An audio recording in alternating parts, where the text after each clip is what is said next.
ሰላም እንዴት ናችሁ? ካሱ ነኝ ከአካታይ ቲዩብ። ዛሬ ደግሞ ሌላኛውን የግሩፕ ዲስከሽን ጥያቄ ይዤላችሁ መጥቻለሁ። በእናንተው ጥያቄ መሰረት ሰሞኑን በቅርቡ ኤርላይንስ ግሩፕ ዲስከሽን እና ኢንተርቪውን አከታትለው ፓይለት ትሬኒ ላይ የተመዘገቡትን ሪትን ኤግዛም ወስዶ ያለፉትን ልጆች እየፈተነ ይገኛል። በአዳማ ዩኒቨርሲቲ፣ ሐዋሳ፣ ጅማ እንደዚሁም ሌሎች ክፍለ ሀገር ላይ በደንብ እየፈተነ ባለበት ሰዓት ላይ ነው ይሄንን እየሰራሁላችሁ ያለሁት እና አሁን ሪሰንትሊ የተጠየቁትን ጥያቄዎችን ነው ይዤላችሁ የመጣሁት ማለት ነው። በደንብ መዘጋጀት ይኖርባችኋል። ኢንተርቪው ያረጋችሁ እንደዚሁም ደግሞ ግሩፕ ዲስከሽን አርጋችሁ ጨርሳችሁት ኦሬዲ ጨርሳችኋል። አክቹሊ ባለፈው አስቀድሜ የሰራሁላችሁ የግሩፕ ዲስከሽኑ በደንብ እንዳገዛችሁ ተስፋ አለኝ። ምክንያቱም አብዛኞቹ ጥያቄ ተጠይቋል እኔ ከሰራሁት ቪዲዮ ውስጥ ማለት ነው እና ያልሰራኋቸው ጥያቄዎችንም ደግሞ አሁን ስለደረሱኝ ገና ለምትጠየቁ ስፔሻሊ አምቦ ዩኒቨርሲቲ፣ ሀረማያ ላይ፣ አዲስ አበባ ላይም ገና ስለምትጠየቁ አትሊስት ላልተጠየቃችሁ ልጆች ላልተጠየቃችሁ ተማሪዎች በደንብ ሊጠቅም እንደሚችል አስቤ ነው እያዘጋጀሁላችሁ ያለሁት። ይሄ ግሩፕ ዲስከሽን አሁንም ሰራላችሁ ግሩፕ ዲስከሽን በትዕግስት ከጨረሳችሁ በደንብ እንደምጠቅማችሁ አምናለሁ። እናንተ ደግሞ ሰብስክራይብ፣ ሼር፣ ላይክ ማድረጉን እንዳትረሱ። ቪዲዮዎች ከተመቿችሁ እናንተ ላይክ በማድረግ ሰብስክራይብ በማድረግ ሼር በማድረግ ብቻ ነው የምታግዙኝ። እኔ ደግሞ ሊጠቅማችሁ የሚችለውን ነገር በጣም አስቤበት አጥንቼ ቆንጆ ነገር ነው ማቀርብላችሁና ላይክ በማድረግ እንዳትሰስቱ ላለው። በዚሁም ልነግራችሁ ፈልገው ኮንሰፕት በመጀመሪያ ቪዲዮዎቼ አይታችሁ ከሆነ ግሩፕ ዲስከሽን ላይ በደንብ አውርቻችኋለሁ። ማድረግ ያለባችሁ የእናንተን ሀሳብ ነው የምታወሩት። ምንም አይነት ታይትል ይሰጣችሁ በኔጌቲቭም በፖዚቲቭ ብላችሁ በምታስቡትም ይሰጣችሁ ችግር የለውም። ግሩፕ ዲስከሽን ላይ እንደተባባል ነው አንደኛውን የማስወደቅ ስራ አይደለም። እነሱ ፈታኞቹ ማለት ነው በጣም ስማርት ናቸው። የእናንተን አቅም ከምታወሩት አንጻር ከምታነሱት ፖይንት አንጻር ነው ጀጅ የሚያደርጓችሁ እንጂ ይሄኛው ግሩፕ ትክክለኛውን ነገር አወራ፣ ይሄኛው ደግሞ ትክክለኛውን አላወራም ማለት አይደለም። ስናወራ ግን ያው ትክክል ያልሆነውን ነገር ነው የምታወሩት ማለት ሳይሆን ባይ ዲፎልት ይሄኛው ነው ትክክለኛ ሀሳብ ብላችሁ በማይንዳችሁ የምታስቡትን የወሰዱት ያገኙት ግሩፕ ብቻ ነው ያልፉት ማለት ሳይሆን ከዛኛው ከሁለቱም ሳይድ ቆንጆ ሀሳብ ሬዝ ማድረግ የሚችሉትን ነው በደንብ እነሱ ጀጅ የሚያደርጉት። ስታወሩ ያውቃሉ፣ በደንብ ነው ጥርት አድርጎ የሚያዩት። መሸዋወድ ምናምን አያስፈልግም። ስፔሻሊ ኢንተርቪው ላይም ራሱ ስደርሱ ውሸት ምንም አያስፈልግም። ትክክለኛውን ነገር ነው የምታወሩት። በግሩፕ ዲስከሽኑም ደግሞ የእናንተ የሆነውን ጠንካራ ፖይንቶችን ማንሳት ነው። በምሰጣችሁ ተወያዩ ተብሎ በምሰጣችሁ በዛች 5 ደቂቃ ውስጥ የእናንተን ሀሳብ አጣሪራ ማየት ስለምችሉ ቶሎ ጻፍ ማድረግ ማለት ነው። በፍጥነት ጻፍ አድርጋችሁ ፖይንቶቹን ትይዙና እዛ ፖይንት ላይ በደንብ ማብራራት ነው መቻል ያለባችሁ። የተሰጣችሁን ደቂቃ በደንብ መጠቀም አለባችሁ። ምክንያቱም አንድ እድል ወይ 2 እድል ነው የምታገኙት። የመጀመሪያ ስቴፕ ሁሉም እንዲያወራ እጅ አውጥታችሁ ወይ ደግሞ ፈቃደኛ የሆነ ሰው ይጀምራል። እናንተ ግን ሀሳብ ከመጣላችሁ የመጀመሪያ ለመሆንም መሞከር ጥሩ ነው። ሀሳብ ሳይሰረቅባችሁ ድግግሞሽ እንዳይኖረው አይዲያ የመጣለት ሰው ቶሎ መጀመር ይችላል። አይዲያ ያልመጣለት ሰው ግን መጠየቃችሁ ስለማይቀር እነሱ ራሱ አንተ አውራ፣ አንቺ አውሪ ማለታችሁ ስለማይቀር ፖይንታችሁን ይዛችሁ እያሰባችሁበት መቆየት ትችላላችሁ።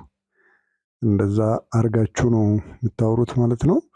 ግሩፕ ዲስከሽን በቃ ቆንጆ ነገር ማውራት መቻላችሁን ማይንዳችሁን ስለሆነ የመለኩት የአእምሯችሁን የአስተሳሰባችሁን መጠን ሀሳብ መጥቶላችሁ የማሳመኛ ቃላቶቻችሁን ነው የምፈልጉት። እና ደግሞ ስትጀምሩ እነሱንም ይሁን ፈታኞቹንም ይሁን የግሩፕ ልጆቻችሁን ኢቨን ተቃራኒ ግሩፕን ራሱ ማመስገናችሁን እንዳትረሱ። ፎርማል የሆነ ንግግር ነው ማድረግ ያለባችሁ ማለት ነው። እድሉን ስላገኘን እናመሰግናለን አይነት ሪስፔክት አሳዩ ለግሩፕ ዲስከሽኑ፣ ለተቃራኒውን ቡድን ስፔሻሊ ደግሞ ለፈታኞቹ ኤቫሉዌተሮቹን አመስግናችሁ መጀመር እንዳትረሱ ላለው። ስለዚህ ጥያቄዎቹን አሁን አንድ በአንድ አስረዳችኋለሁ ማለት ነው። ከኔ ፖይንት ኦፍ ቪው አንጻር ነው። እንደዚሁም ደግሞ የተሻለ ሀሳብ የራሳችሁ እንደመኖራችሁ ተስፋ ስላለኝ ብቻ የተጠየቁትን ጥያቄዎች አሁን ስፔሻሊ አዳማ ዩኒቨርሲቲ ላይ ጅማ አካባቢ የተጠየቁትን ጥያቄዎች ስላገኘው እነሱን አንድ በአንድ አሳያችኋለሁ። እናንተ ደግሞ የራሳችሁ አሁን በሚሰጣችሁ ሪሰንትሊ እየተጠየቁ ያሉትን በሚሰጣችሁ ጥያቄ ላይ የእናንተን ሀሳብ ዲቨሎፕ አድርጋችሁ ሬዲ ሁኑ ማለት ላለው። በድጋሚ አካታች ቲዩብን ሰብስክራይብ፣ ላይክ፣ ሼር ማድረግ እንዳትረሱ። ቀጥታ ወደ ጥያቄው እንሂድ። ኦኬ፣ የመጀመሪያ ጥያቄ እንደዚህ ተብሎ ተጠይቋል ሰሞኑን። ኤዱኬሽን ሹድ ቢ ፕራይቬታይዝድ ኦር ኖት የሚል ጥያቄ አለ። the first point you are going to understand is the topic itself. If you understand the topic by your language, whether it is Amharic or Afaan Oromo or your own language, you should have to understand the question first, right? So education should be privatized or not. One group may say privatized, whereas another group say not privatized. So you should have to understand clearly the question. For those of you who say privatized, you may write the point like this: increased competition. Opponents of privatization argue that it would lead to increased competition among schools, which would ultimately benefit students. They argue that competition would drive schools to innovate and improve their curriculum and teaching methods. ማለት ትችላላችሁ። The second point they're going to say might be like this: choice for parents. Privatization would give parents more choice in their child's education. They would be able to choose schools that best meet their child's individual needs and interest. This is very good point. And the third point is improved efficiency. Private schools are often more efficient than public schools. They are not subject to the same bureaucratic regulation and can therefore make decisions more quickly and easily. And another point that you may raise is greater funding. Privatization could lead to increased funding for education. Private schools can charge tuition fees, which can be used to supplement government funding. The other point is resource allocation. Privatization may lead to more efficient allocation of resources, as private schools often have more flexibility in managing their budget. ማለት ይቻላል። ሌላ ደግሞ performance incentives. The need to attract students in funding can create incentives for private schools to maintain high academic standards and deliver quality education ማለት ይቻላል። ሌላ ደግሞ reduced burden on public budgets. Privatization can alleviate the financial burden on public budgets, as private schools may rely more on tuition ፊስ ኤን ፕራይቬት ኢንቨስትመንት ማለት ይቻላል ማለት ነው። እነኚህ ፕራይቬታይዝድ መሆን አለበት ለምሉት የሚጠቅም ኮንሰፕት ነው ማለት ነው። እሺ ፕራይቬታይዝድ መሆን የለበትም ብላችሁ ለምታወሩት ደግሞ እንደዚህ ያለ ሀሳቦችን ማንሳት ትችላላችሁ። አካውንታቢሊቲ ኮንሰርንስ private institution may not be subjected to the same level of public accountability as public schools, leading to concerns about transparency and standards. ሌላኛው ጥያቄ ደግሞ ክራይሚንግ ብሎ ማንሳት ትችላላችሁ። Private schools may engage in criming, selecting high achieving students to boost their performance metrics, potentially leaving public schools with more challenging student population ማለት ይቻላል። ሌላ ደግሞ social cohesion. A fully private system might undermine the idea of education as a public good and erode social cohesion by segregating students based on economic status. Risk of exploitation ማለት ይችላላችሁ። In private education may lead to exploitative practice, where the financial interest of the institution takes precedence over the well-being of students ማለት ይቻላል። ሌላ ደግሞ reduced government control. Privatization may reduce government control over the education system, making it challenging to enforce regulation and standard uniformly ማለት ትችላላችሁ። ሌላ ደግሞ increased inequality ማለት ትችላላችሁ ማለት ነው። Privatization could lead to increased inequality in education. Wealthy family would be able to afford to send their children to private school, while poor families would be stuck with underfunded public schools. This could lead to widening gap in educational attainment and opportunity ማለት ይቻላል። Profit motive. Private schools are motivated by profit, which can lead to them cutting corners or making decisions that are not in the best interest of students. Exclusion of students with special needs. Private schools are not required to admit students with special needs. This could lead to these students being excluded from the education system ማለት ይቻላል። Loss of teacher autonomy. Privatization could lead to a loss of teacher autonomy. Private schools are often more likely to control their curriculum and teaching methods, which can limit the ability of teachers to be creative and innovative ማለት ይቻላል ማለት ነው።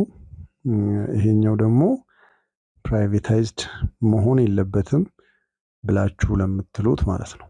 The second question says that video games should be banned or not የሚል ነው። ይሄኛውንም ጥያቄውንም ነው መረዳት ያለባችሁ ማለት ነው። ቪዲዮ ጌም መወገድ አለበት መታገድ አለበት ወይስ የለበትም ነው ጥያቄው።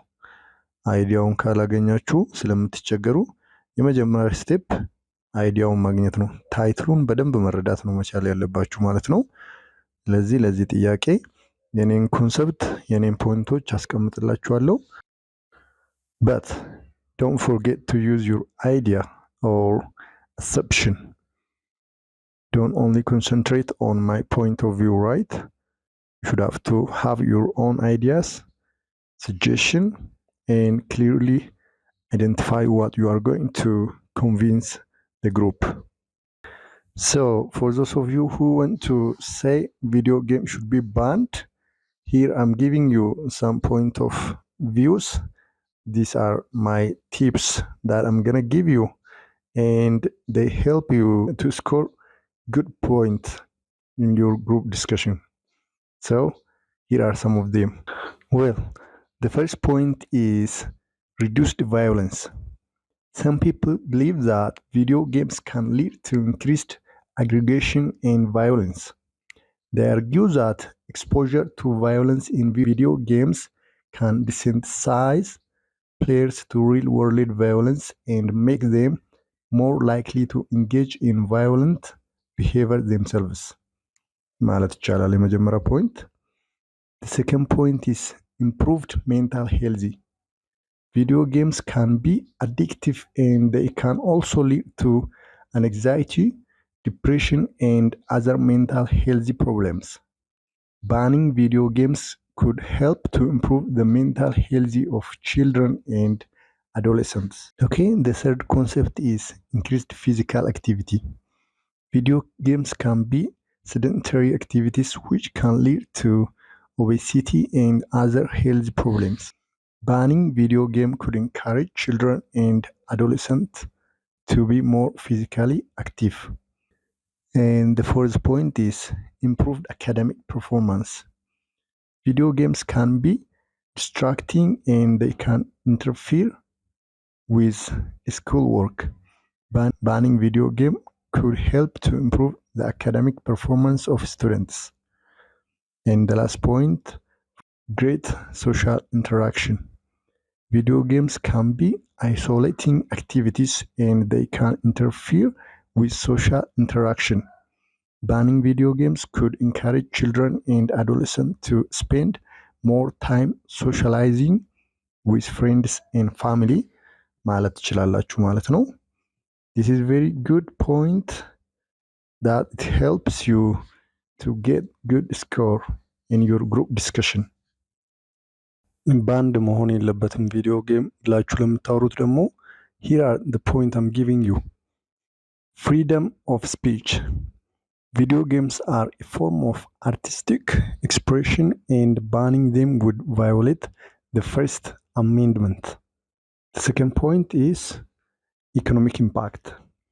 The video game industry is a major economic force and banning video games would have a negative impact on the economy.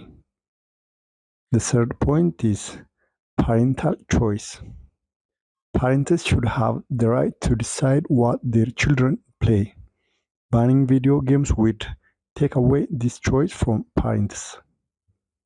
And another point is limited evidence. There is limited evidence to suggest that video games cause violence or other negative outcomes. The last point is positive benefits. Video games can have positive benefits such as improving hand-eye coordination, problem-solving skills, and social skills. ብላችሁ ማውራት ትችላላችሁ ማለት ነው። Okay, the third question is social media is positive or negative? በዚህ ጥያቄ በጣም ብዙ ሀሳቦችን ማንሳት ትችላላችሁ። እንደተለመደው ሶሻል ሚዲያን የማያውቅ የለም፣ ኔጋቲቭ ኢምፓክቱንም ፖዚቲቭ ኢምፓክቱንም ማለት ነው። ይሄ በጣም የሚያወያይ ጥያቄ ስለሆነ አብረን እናያለን። ሶሻል ሚዲያ ፖዚቲቭ ነው ብሎ ነው አንዱ ግሩፕ የሚያወራው፣ አንደኛው ደግሞ ሶሻል ሚዲያ ኔጋቲቭ ኢምፓክት ነው ያለው ነው። ስለዚህ ጥያቄው ግልጽ ስለሆነ በጣም ኮመን እና የምናውቀው ጥያቄ ስለሆነ በዚህ ላይ በጣም ብዙ ሀሳብን ሬዝ ማድረግ ትችላላችሁ። ከገጠማችሁም ነገር አንስታችሁ ከህይወታችሁም አንጻር ማውራት የሚቻልበት ፖይንት ስለሆነ እኛውን አብረን እናያለን ማለት ነው። ከታች ቱብን ያው ሰብስክራይብ፣ ሼር፣ ላይክ ማድረጉን እንዳትረሱ። በመሀልም ማስታውሳችሁ በደንብ ስለሚያግዘኝ ነው ለስራዬ። ቪዲዮውን ከወደዳችሁት ደግሞ ሞር የተሻለ ቪዲዮዎችን እንዲሰራላችሁ ስለሚያበረታታኝ ላይክ ያላረጋችሁ ላይክ አርጉ፣ ሰብስክራይብ ያላረጋችሁ ደግሞ ሰብስክራይብ አርጉልኝ። እሺ ወደ ጥያቄው መልሱ ስንሄድ የመጀመሪያው ፖይንት ሊሆን የሚችለው ኮኔክሽን ኤንድ ኮሚኒኬሽን። ሶሻል ሚዲያ allows to stay connected with friends and family regardless of geographical distance. We can share updates, photos and videos and stay in touch with what's happening in their life. Social media can also be a valuable tool for fostering new connection and relationship with people who share similar interests. And the second point is information and news sharing. Social media platforms are a powerful tool for sharing information and news. They allow us to access a wide range of perspectives and insights, and to stay up to date on current events. Social media can also help to raise awareness about important issues and promote social change ማለት ይቻላል። And the third point is creative expression. Social media provides a platform for people to express themselves creatively through writing, photography, music, and other art forms. This can be a powerful tool for self-discovery and personal growth, and it can also help to connect with others who share similar interests ማለት ትችላላችሁ። ሌላ ደግሞ ቢዝነስ ኤንድ ማርኬት Social media is an essential tool for business and organizations of all sizes. It allows them to connect with customers and potential customers, promote their products and services, and build brand awareness. Social media can also be used to gather customer feedback and improve customer service. And the last point is education and learning. Social media can be a valuable tool for education and learning. There are numerous educational resources available on social media platforms, and they can be used to supplement traditional classroom learning. Social media can also be used to connect with educators and other learners and to share educational connect. የሚሉ አይነቶችን ፖይንት ማንሳት ትችላላችሁ ማለት ነው። ፖዚቲቭ ኢፌክቱን ለምታወሩ ሰዎች ማለት ነው። ኦኬ በዛኛው ግሩፕ ያላችሁትም በጣም ብዙ ሀሳብ ማንሳት ይቻላል በዚህ ዙሪያ ማለትም ኔጌቲቭ ኢምፓክት አለው ብላችሁ ማንሳት ትችላላችሁ ማለት ነው። ሶሻል ሚዲያ የሚከተሉትን ሀሳቦች ማንሳት ይቻላል። The first point is addiction and time consumption. Social media can be highly addictive, and it can be easy to spend hours scrolling through feeds and engaging with content. This can lead to a decrease in productivity and neglect of other important aspects of life, such as relationships, hobbies, and physical health. The second point is cyberbullying and harassment. Social media can be a breeding ground for cyberbullying and harassment. The anonymity and lack of face-to-face interaction can embolden people to engage in cruel and hurtful behavior. This can having a devastating impact on the victims, leading to anxiety, depression, and even suicide. The third point is information and fake news. Social media is awash with misinformation and fake news. The rapid spread of false and misleading information can have a negative impact on democracy, public health, and social cohesion.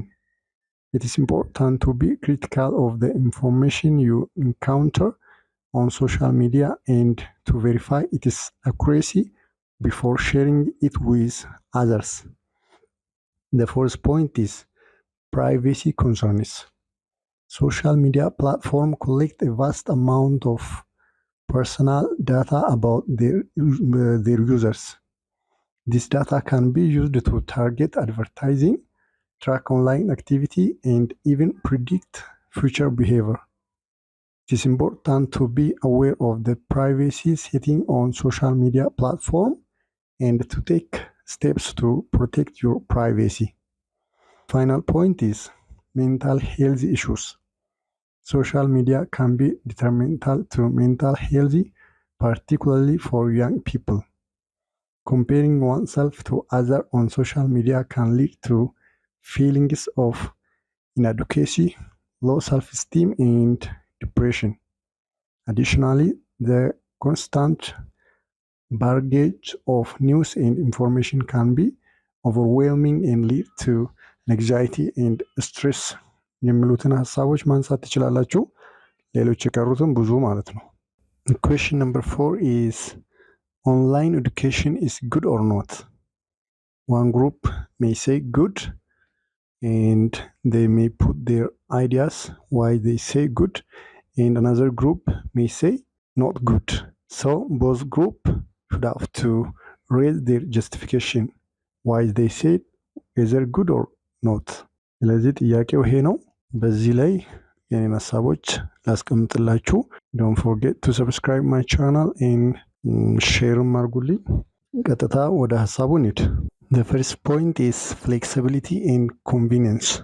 Online course can be accessed from anywhere with an internet connection, allowing students to learn at their own pace and on their own schedule. Self-paced learning. Students can progress through online course at their own speed, taking more or less time as needed to master the material. Accessibility and affordability.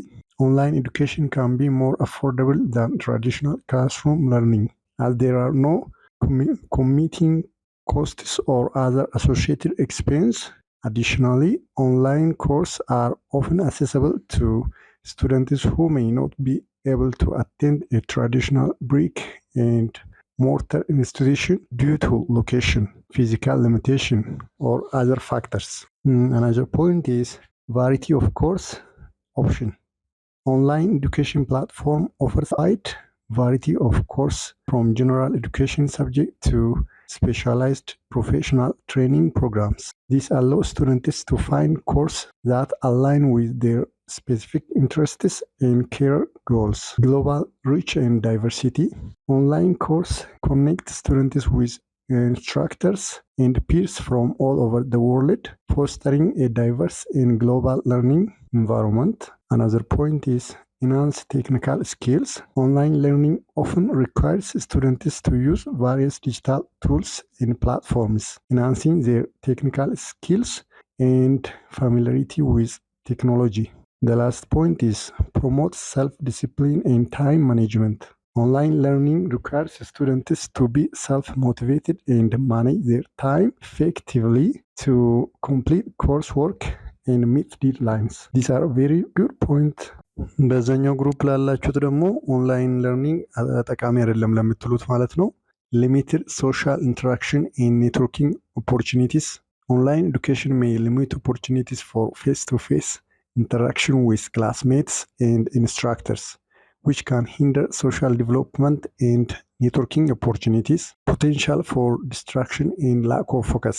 The flexibility of online learning can also be a drawback, as students may face more distraction in their home or work environment compared to a traditional classroom setting, require strong self-motivation and discipline.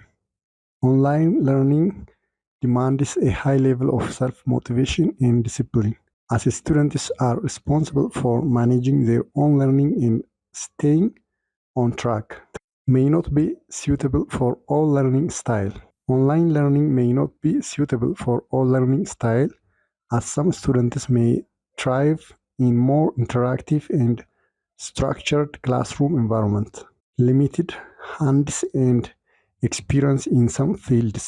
Online course may offer limited hands-on experience, which can be crucial for fields that require practical training and skill development.